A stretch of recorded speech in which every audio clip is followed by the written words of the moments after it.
Hello friend, আজকে আমি নিয়ে এসেছি নতুন একটা ভিডিও নিয়ে। তো প্রথমেই আমি বলি, ভিডিওটি দেখলে অবশ্যই ভালো লাগবে। দেখুন, আমি মাটির কিছু জিনিস বানিয়েছি যেগুলো ছোটোবেলায় খুব করতাম, বানাতাম, কিন্তু বড় হয়ে ভুলেই গেছি। তো কদিন আগে আমাদের বাড়িতে মাটি ফেলেছিল, তার জন্য এখান থেকে কিছুটা মাটি নিয়ে আমি এই ছোটোদের খেলনার জিনিসগুলো বানিয়েছি। তো জিনিসগুলো কেমন লাগবে জানি না।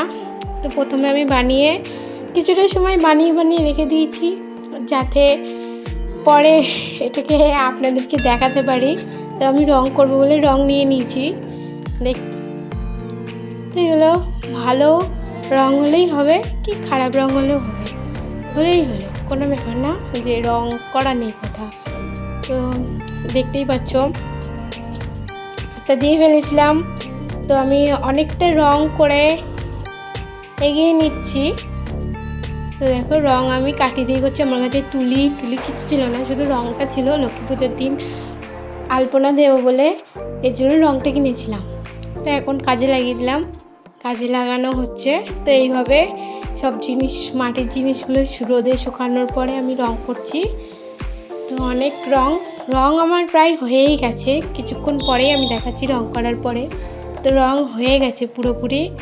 আমার পুতুলটা ভালো হয়নি, এর জন্য আমি পুতুলটা দেখালাম না।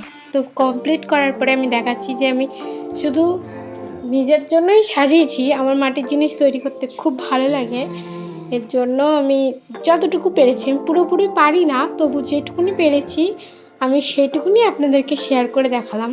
তো অবসর সময়ে এইটুকুনি কাজ আমি করি, এইগুলো আমার ফালতু টাইম পাস করার জন্য। তো দেখতেই পাচ্ছ, আমি লাল, কালো আর সাদা রং ছিল বলে আমি নিজের মন মতন ডিজাইন করেছি। তো ভালো হয়নি, তো যেটুকুনি হয়েছে আমি সেটুকুনি করেছি। তো ভিডিওটি ভালো লাগলে অবশ্যই লাইক করবেন, শেয়ার করবেন, কমেন্ট করবেন। জানি না কেমন হয়েছে, তবুও সাবস্ক্রাইব করতে ভুলবেন না।